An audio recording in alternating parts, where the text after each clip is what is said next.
CQ, the old friends net. This is N4LQ. November 4, Lima, Quebec. Name is Steve. Located in Shelby, North Carolina. The old friends net is an amplitude modulation only net. Focused mainly on vintage equipment. Anybody with any equipment is perfectly welcome to check in and join the group. We are a good place for locating vintage equipment or answering questions or asking questions, technical in nature or non-technical or whatever. The net meets here at 9 o'clock on Tuesday and Thursday on 3715 and also on Sunday at 4 p.m. So those wishing to check in, please call now. Good morning, Steve. WA4LLR. K4GDN. WB4ARK.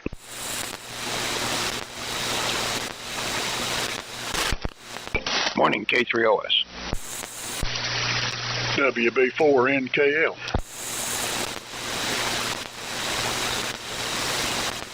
WA4EVK.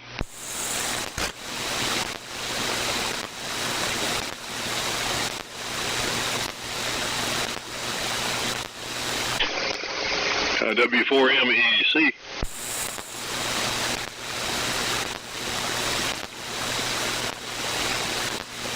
Well, everybody's about 10 over 9. Nice looking signals this morning. All right, here's what I got so far.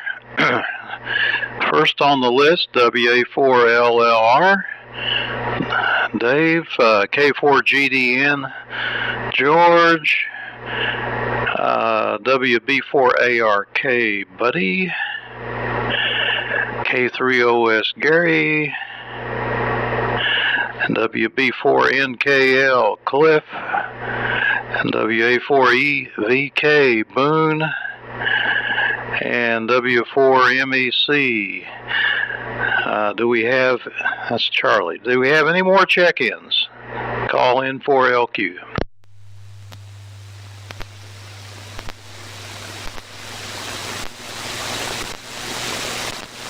Okay, well, I guess that's about it for this morning. It's 3, 4, 5, 6, 7, 8 check-ins. Kind of a small group, but the band sounds good this morning. Nice and quiet. Don't hear any static, at least not on this end. And somebody up in the mountains of North Carolina was predicting 80-mile-an-hour winds. So I don't know if that's going to happen or not. And of course, all the talk is this bridge getting knocked down in Baltimore by the cargo container ship or whatever it is. It was just amazing to watch that bridge come down on the video. My theory is that the guy that was driving the ship fell asleep or didn't know what he's doing or something. Because there's got to be a way to keep that from happening. Anyway, let's make a round here and see what everybody's got on their minds this morning. It's 50 degrees here, kind of chilly. WA4LLR, N4LQ. N4LQ and the group WA4LLR. Good morning to everybody. So far, signals are good, as you said. No problems with any interference or QSB or QRN or any of those impediments. Yeah, I sure was saddened to hear about that. Really, prayers go out for those folks that were on it. That was a rapid demolition, man. I remember when that Skyway Bridge in Tampa went down, but only one section of it went when it had the ship impact. But that whole thing came down. So whatever happened, it's definitely a tragedy. We've got 42 degrees and misty foggy, low overcast, and looks like a pretty good storm system moving this way through Tennessee and Georgia. Radar showed a lot of lightning embedded in it, so I'm surprised we're not getting more QRN this morning. Anyway, running the BC610C and the HQ150. So, on over to you, George. K4 GDN, WA4LLR. WA4LLR, the group's K4 GDN. And I'm copying everybody fairly well. There is some QSB. The band still seems a little weak. I'm running some rice boxes here this morning. I'm on the Kenwood 590SG, putting out 10 watts to the Kenwood 922A, and it's putting out about 400 watts to Intake 229 tuner and my center-fed dipole. It's in the low 50s here this morning, and we are predicting to have some pretty heavy rain tomorrow and into Thursday. Right now the sun is out, but there are some clouds. So with that, buddy, it's coming to you. WB4ARK in the group, K4 GDN. K4 GDN, WB4ARK. Okay, George. Well, today we're running the KWS-1, and it looks like we've got pretty good cloud cover. We've got almost we've got 100% cloud cover, and it's pretty heavy. So I think the temperature is about 56 degrees, something like that, and the antenna had some issues which I corrected. And well, we had some issues with the one end of the antenna of the dipole laying down on another antenna which crosses at 90 degrees to the dipole, and which is above excuse me, which is above that antenna. So I had to do some shifting around and raise the primary antenna back up a little bit. It was definitely causing some loading problems, but we got that straightened out. We're not quite loaded up to the antenna that we should be. We're close, but we're not quite on top loading. We're looking like maybe about 85%. So with that,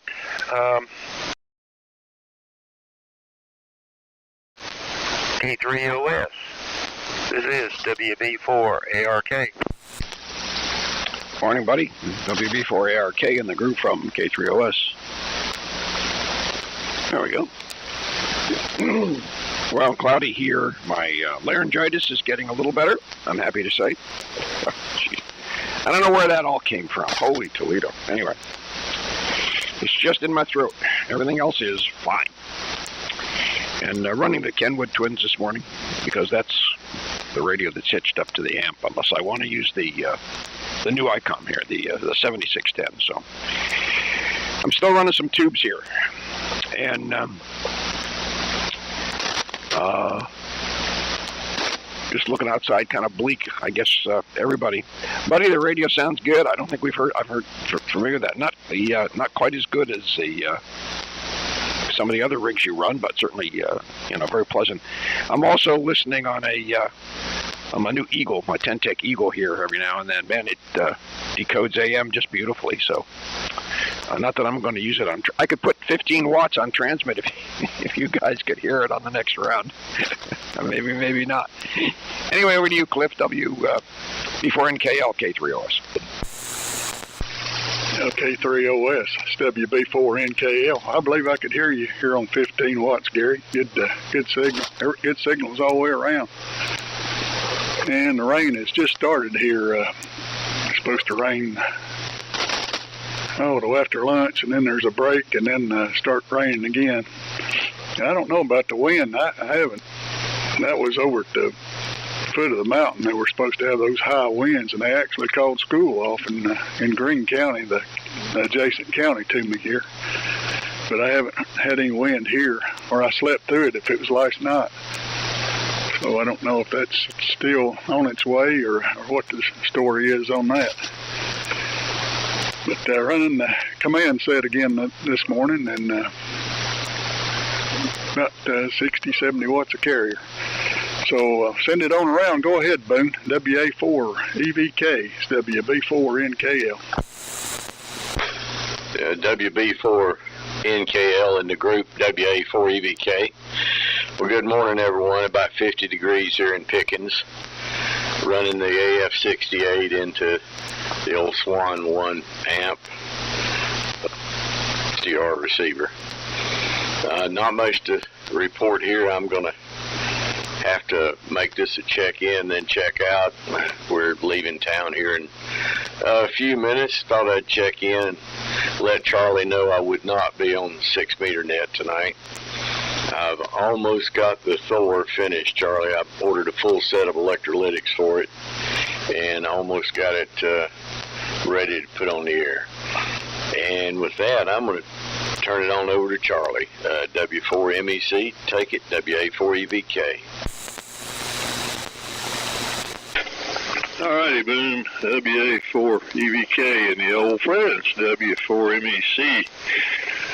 Good morning, everybody, and excellent signals this morning. Trying to touch up my antenna here. That usually means it's wet, and sure enough, it's raining outside a little bit. I'm making things worse here. Oh, wait a minute. There we go. One of these days, I'm gonna have to learn which way to turn the knobs on the tuner when the antenna's wet and dry. It's got to be the same direction, but I always go the wrong direction the first time. Anyway, okay, Boone, no 6 meters tonight. I understand, no problem.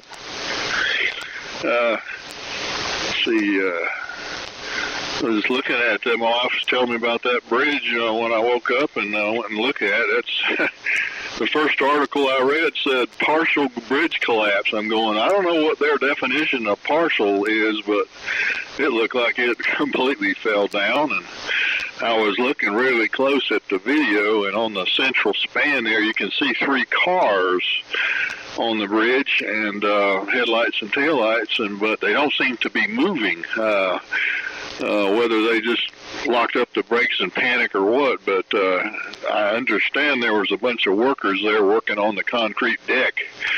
So perhaps those 3 vehicles were the things they put up, when they do work now. They usually have a truck with the big bumper in the back so people won't run over the workers and hit that bumper, and usually 1 or 2 other trucks along the way. So, but there, at almost 2 in the morning, there were still quite a few people on that bridge. So that's quite the tragedy. It's hard to believe they can hit it because of all those ships have got radar. And that was probably a harbor pilot steering the ship, at the helm. So why would a harbor pilot make a mistake like that? And looking at the water surface, it didn't have any shock to it, like it was windy or something. But I did note, if you look at the video, before it hits, the sky gets filled with black smoke, and they must have poured the coals to the engine there in reverse or something to try and maneuver. But it's going to be interesting to see how in the world that mistake could be made in this modern era, for sure. Let's see. I am Tail End Charlie, the real one, so at least for a moment. So let's find out. N4LQ in the group, W4MEC. Yes, indeed. Our rear gunner. Anybody else want to check in 4LQ listening? I don't hear anybody. Well, that was an interesting round, and a wet, dry position on the antenna tuner. You could mark it, I guess, wet and dry, or use red and blue.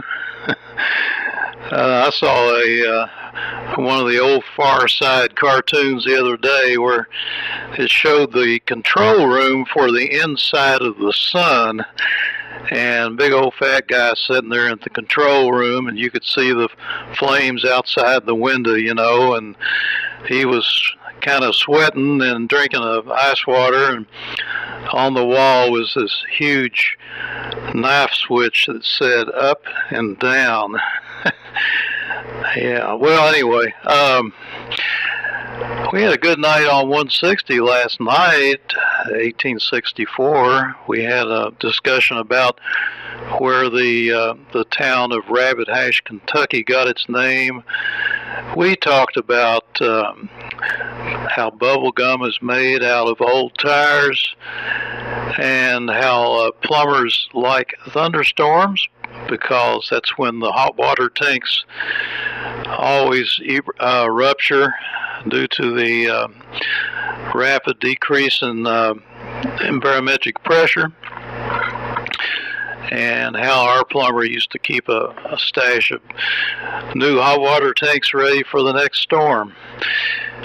And we talked about the Jolly Green Giant commercials from back in the 60s with the theme song, The Jolly Green Giant, Ho, Ho, Ho, the Jolly Green Giant. And even found the old song about the Jolly Green Giant. So we had a good time last night. Well, let's see. Signals were all good. The strongest overall was Boone. EVK sounded really strong. Not sure why, but anyhow, VC 610 sounds good. TS 590s even. I can even understand it, George. Let's see. KWS1. That's lower sideband instead of upper. And I wondered why Collins chose to use lower sideband. And I wonder if that changes per band. If the on 20 maybe it changes the upper sideband, or what the deal is, because I know most of the military type rigs used upper sideband on AM. So I'm just curious. I did hear of something like a loose mic or something that kept cracking on you. I'm listening on the Drake, so it's not an SDR thing. I just thought maybe you would like to know that. Just kind of a crunchy sound every now and then. And glad you got your antenna fixed back up, and Gary's throat's better. That's good to hear. Kenwood twins sounding good and okay on listening on the Eagle.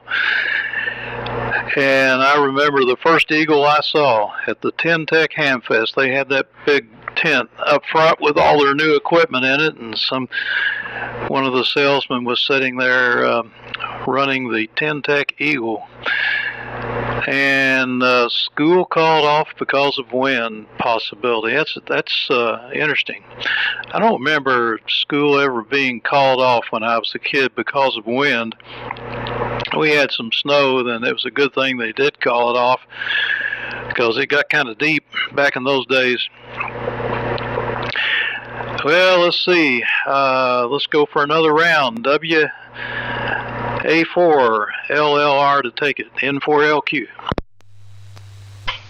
N4LQ. WA4LLR. Okay, real good. Well, let's see. I think I spoke too quick. I said there was no QSB, but there was on George, that transmission. But other than that, I didn't hear any. Gary, sorry about the laryngitis. I'm glad you're getting over it. And Cliff, I really like the sound of that command rig. It's I should have kept some of mine. I never ran one on AM, but that one sure sounds good. Well, let's see. Sounds like you had a very I'm trying to think of the word, not esoteric. Well, anyway, you had interesting topics of conversation on 160 last night, Steve. And I'll throw out a question and see how many of you fellows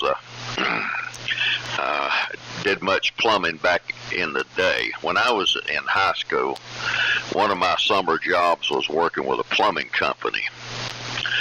And being the low man on the totem pole, they always sit me in crawl spaces to check for snakes and so on and so forth. But one thing I learned in my time with the plumbers is that a loaf of bread was a plumber's best friend. Now, see if any of you guys remember why that would be. Why would a loaf of bread be a plumber's friend? Anyway, let's see. Our space weather been pretty active the last few days. I'm surprised that you guys were able to carry on Sunday. I mean, there was a major geomagnetic storm in progress. The K was up to 8. I didn't make it because we had some church activities we had to take care of, but I was watching the space weather, and I mean, you know, there was 10 solar flares in 24 hours, 2 X flares, and a tremendous geomagnetic storm from a CME impact. And I was looking at the K index up there. I mean, the scale goes to 9, and it got to 8. And I'm thinking, man, they must be having a time on the old Friends Net. But evidently, you got through it. That was good. Anyway, current space weather. Sunspot count's 163. Solar flux index is 190. And the K is 3. A few things from this day in history. On this day in 1979, the Camp David Accords took place when there was a peace treaty signed between Egypt and Israel with Menachem Begum and Anwar Sadat. On this day, 1931, Leonard Nimoy was born. On this day in 2000, former KGB officer Vladimir Putin was elected president of Russia. On this day in 1997, the bodies of 39 members of the Heaven's Gate religious cult were discovered, who committed suicide believing that a flying saucer was about to pick them up and take them to a better place. On this day in 1941, Richard Dawkins, who was a British evolutionary biologist, was born in Nairobi, Kenya. And let's see. On this day in 1874, American poet Robert Frost was born. On this day in 1827, Ludwig von Beethoven died of cirrhosis of the liver at age 56. And this one, 1812. In opposition to the redrawing of districts to favor incumbents in an upcoming election, the Boston Gazette published a satiric cartoon graphically transforming the districts into a fabulous animal called the gerrymander.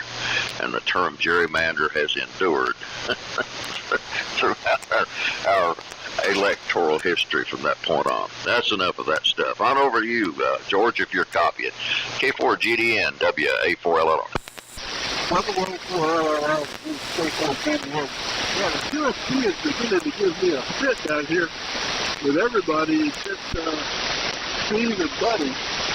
And I will comment, Buddy, I did hear something kind of scratchy, like the microphone connection, or maybe you switch things around. I'm not sure, but there was something going on there.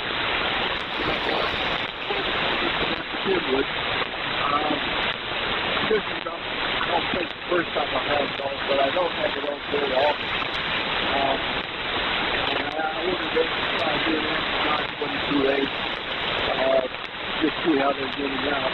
Okay, I'm putting 10 watts into the 922, getting out about 200 carrying. So I think that's probably good enough. That gives me a fair margin for us. Looking at the meter,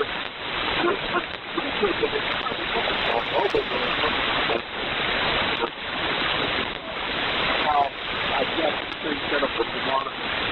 So with that, Buddy, I'm going to turn to you. WB4 ARK Group, K4GDN. K4GDN, WB4ARK. Well, think the noise that you're hearing is probably the ALC, and if I have the mic gain up too high, then it cuts the output back because it energizes the ALC. So I have to have it at just the right level, or you might hear a pop. So I'm trying to keep it so that the dB meter does not move. And if it does, I can see the MA, which is around 275 mils. I can see it drop instantaneously. So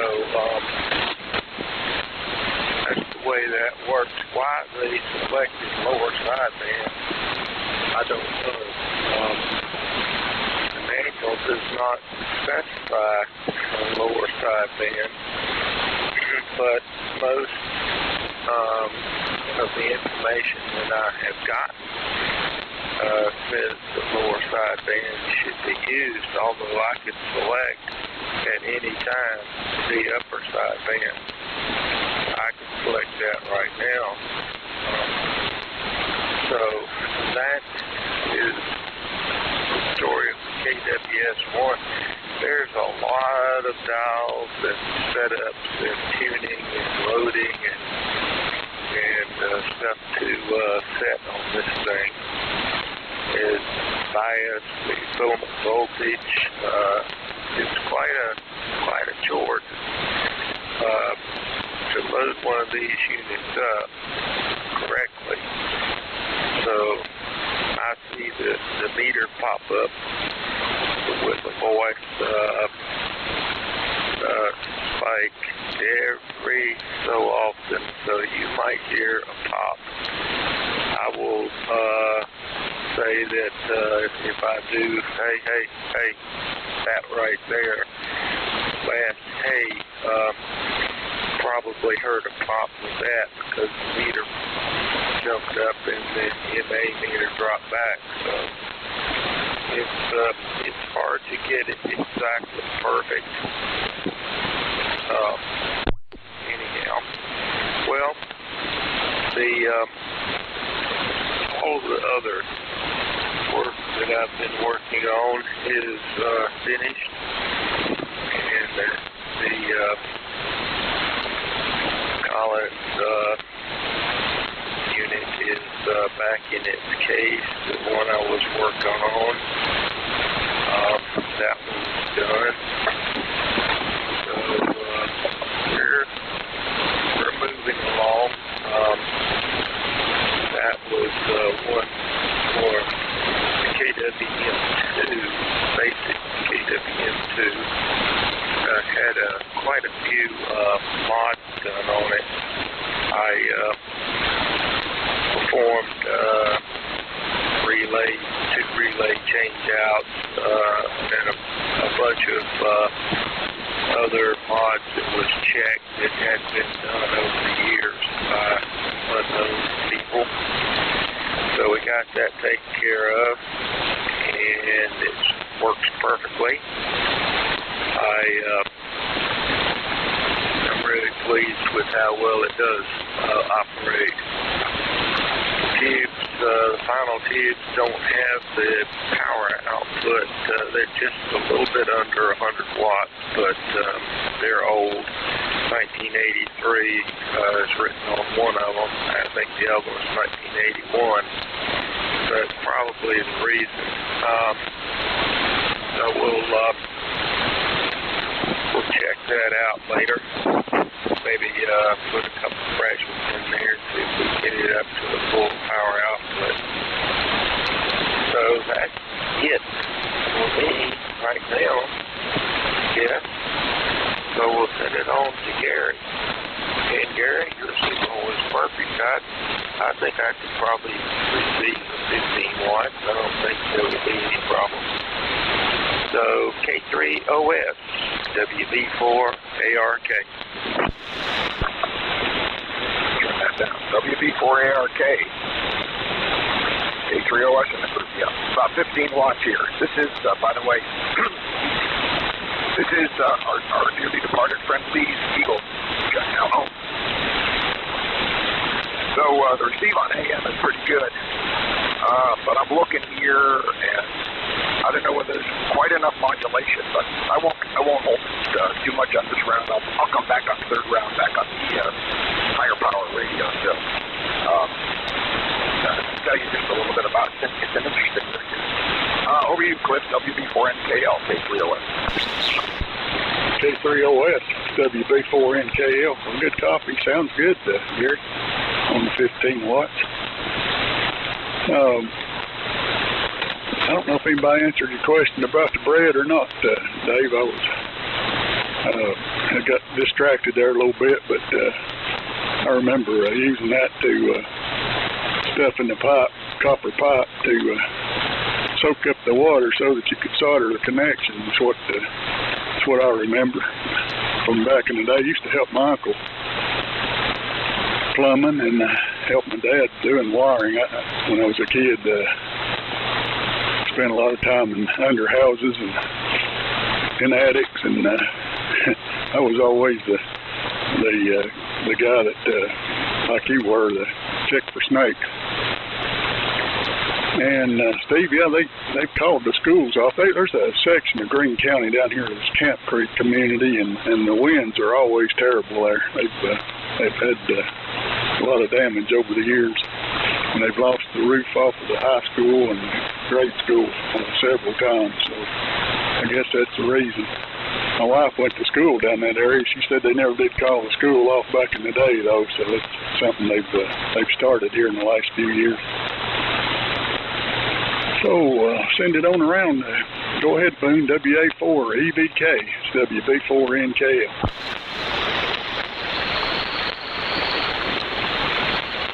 I think he left. That goes to Charlie.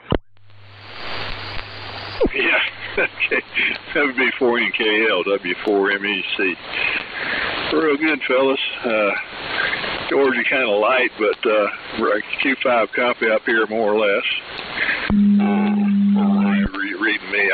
When I first turned the rigs on, I was hearing static crashes in the distance, so there must be some lightning in that storm.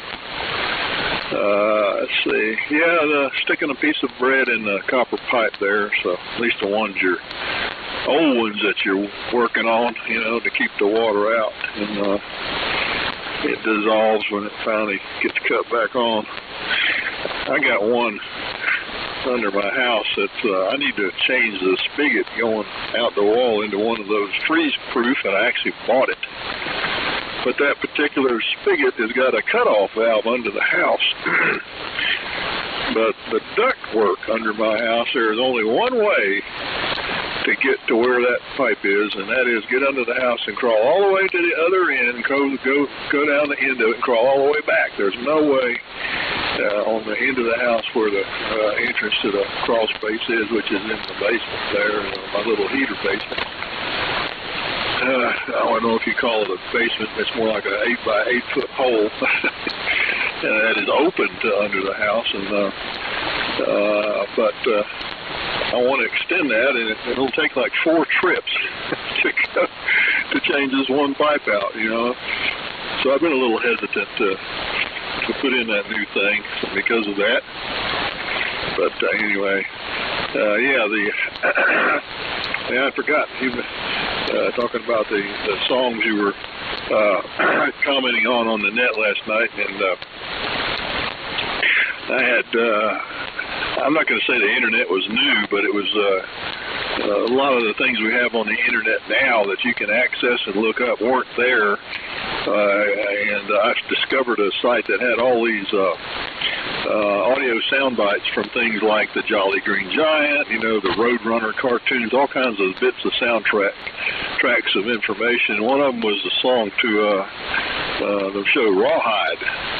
And we had a lady that was working down in Greer as a technician. She got out of the Air Force and went to work, and she had this site down in Cowpens, and it was surrounded by cattle farm, a dairy rather, and there was a road gate to keep the cows off the road, and then there was a fenced area at the site. It was a communication site that you had to go through. Well, she made it through the cow gate, and she was calling on the radio. We didn't have cell phones, that was that era, a small cell phone. And she was saying she was scared because she was caught between the road gate and the facility gate in her car, and she was surrounded by cows, and they were licking the car. And she didn't know what to do. So she sat there until one of the guys came out there to shoo the cows away. But while she was in that, I happened to be sitting in the office, and I had saved that file, and I went over there and I keyed the microphone, and I played the first part of the theme song from Rawhide. So quite a few folks got a kick out of that, but she didn't appreciate it too much. I wonder why. But she finally learned to handle the cows at the site there, and what to do when she got surrounded. But that was quite the introduction into dairy farms, and for some reason a lot of our places were in the middle of dairy farms, so you kind of got used to it after a point. You always carried a big pair of those black rubber boots because most of the time the road between the main road and the site was covered in you-know-what, and you ended up having to open gates and such. But anyway, so I still have all those files saved on my computer, so including Rawhide. So, all right, let's see, N4LQ in the group, W4 music. Yep, hit them up, move them out. Okay, this N4LQ. Do we have any really, really late check-ins for the net? Yep, if there was, I didn't hear it. I think the band is deteriorating pretty quickly here, and all the signals are down. Still hear you, but they're weaker. And let's see, buddy. Yeah, every now and then that scratchy sound comes back, and it's not. You're not overdriving anything. It's actually happens between words, and I hear it like a loose microphone connection crackling or something. But it's not when you're talking necessarily. Not a big deal. I noticed recently I've been paying attention. There's Mir runs some single sideband AM rigs, and of course you lose a big chunk of your demodulation on the receiver end because you're listening to both sidebands, but one of the sidebands has no audio on it, so you're taking the band noise from that sideband and combining it with the modulated sideband, and the result is just a lower signal to noise ratio, I guess you'd call it. But on the Drake here, I can switch, while you're talking, I can switch from AM over to AM lower sideband, and that just lobs off that upper sideband, and the volume, the audio immediately pops up louder. So it gets, you're losing something there by doing that. I don't guess there's much cure for it. I guess I don't know if there's any way for you to transmit with double sideband AM or not. I guess not, but it would be louder to me if I'm listening in just straight AM mode. Just kind of interesting, the different rigs. And Gary, I was able to copy you, but with the band changing like it is, you were down quite a bit on the Eagle. And okay on the bread. Yeah, I heard that. I don't think I ever tried the bread trick, but sometimes it takes a while for all the water to drip out of where you're going to sweat the joint, and I've done quite a bit of that stuff. I guess those days are about over. Matter of fact, I don't think a lot of plumbers even know how to solder copper joints anymore. It's becoming a lost art, and they're all going to PEX and crocodile what do they call those? Shark bites. Yeah, shark bite connectors and so forth. So, I guess we'll call this our 73 round, since the signals are weak and we've gone 2 rounds and it's a small group. Go ahead and wrap it up and say our 73s. Boone has checked out already. I don't think anybody else has. But here we go for the 73 round. WA4LLR, N4LQ. N4LQ, WA4LLR. All right, real good. Yep, I see some of you guys had a history with sweating pipes that were already containing water. I'm kind of thankful that that's mainly behind us. That was a pain. But the shark bite connections and PECs and so on and so forth are a wonderful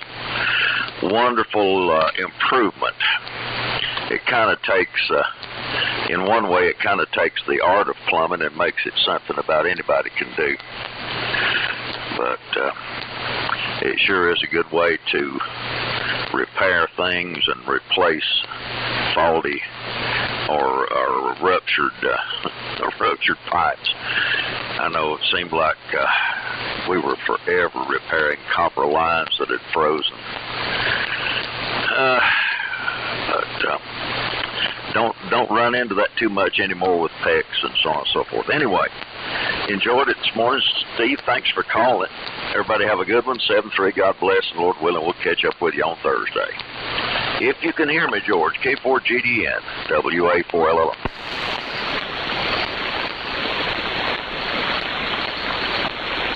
George, it's your turn if you can hear me. I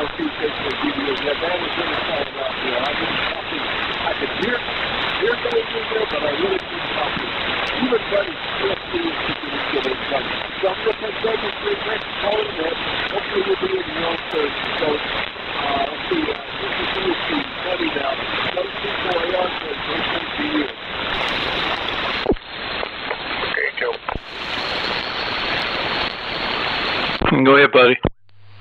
Yeah, I heated up on upside me, got up to 400 mils, so I switched back over to lower. I think that's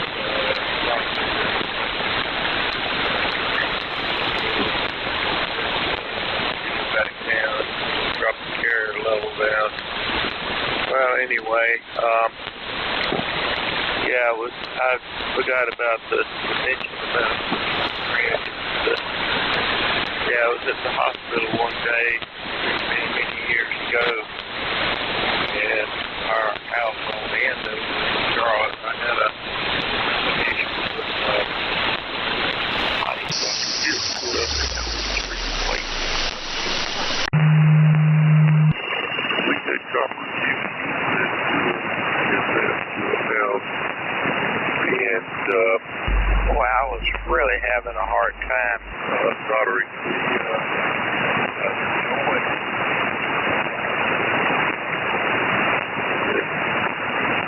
Workshop there.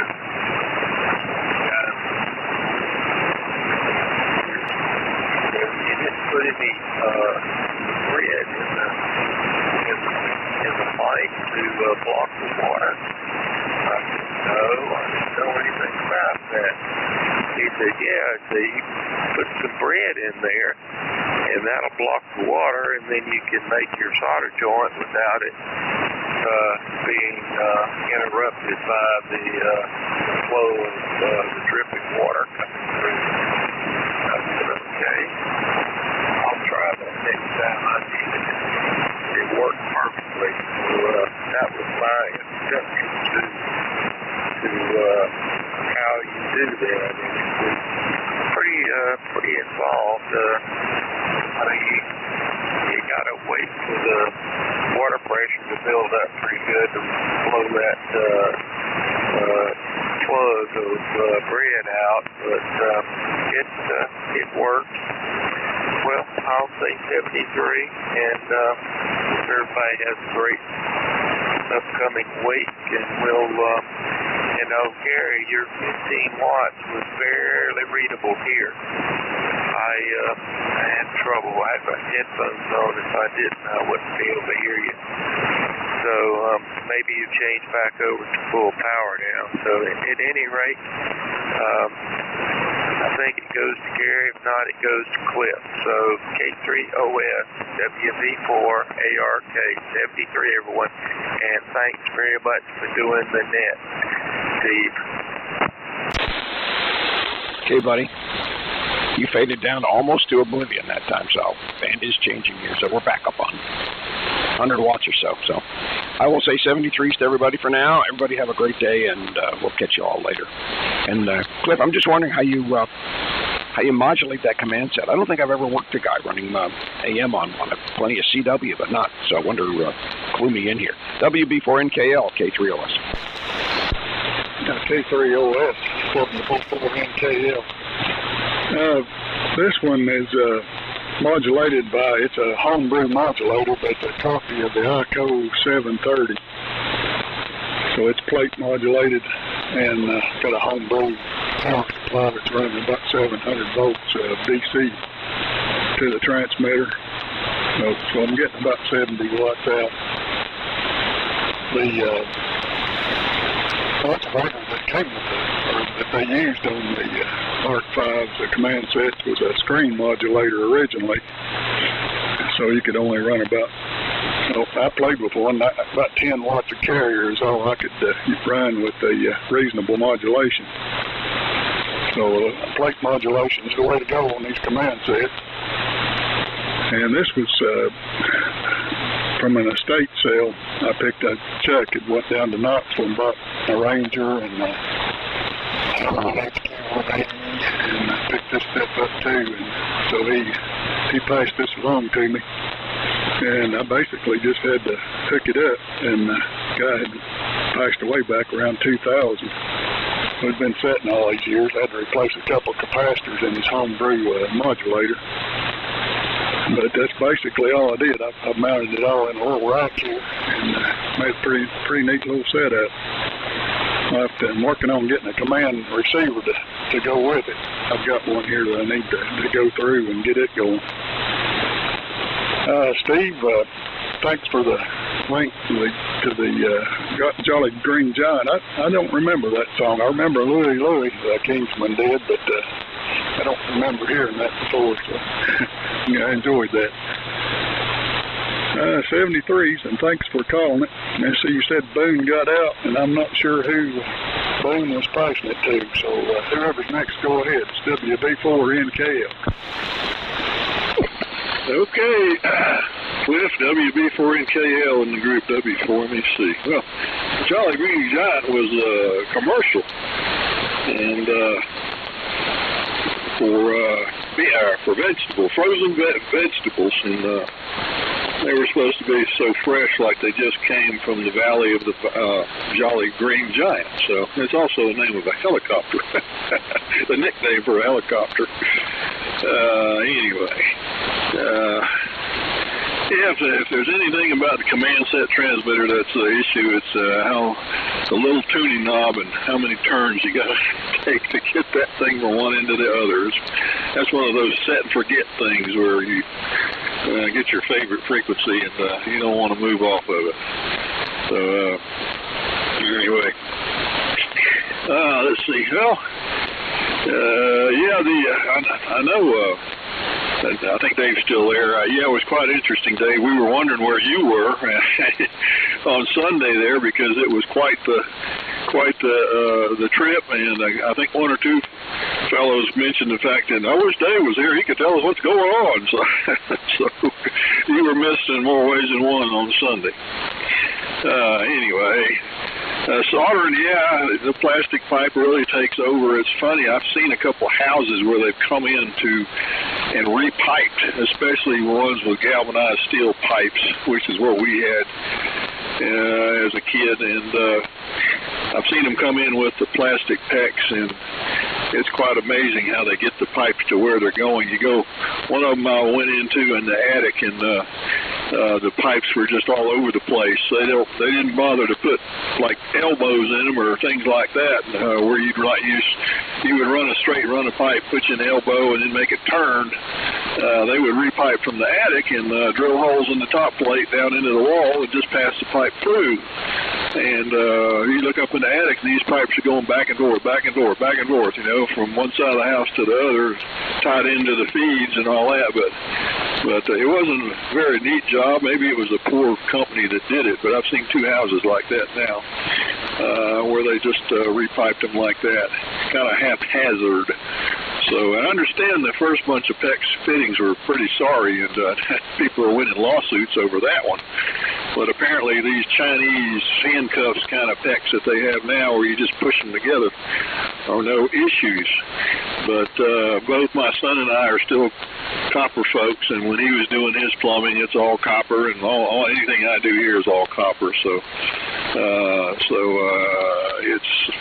they still do it, but it's probably considered a kind of like the high-end option you get when you're buying a car, you know, that really upgrade package. So to have a plumber do copper is probably the upgrade package today. So, so I don't know if this is a 73 round or not, but anyway, I'll send it back, and whatever you want to do there, I'll go around one more time or whatever.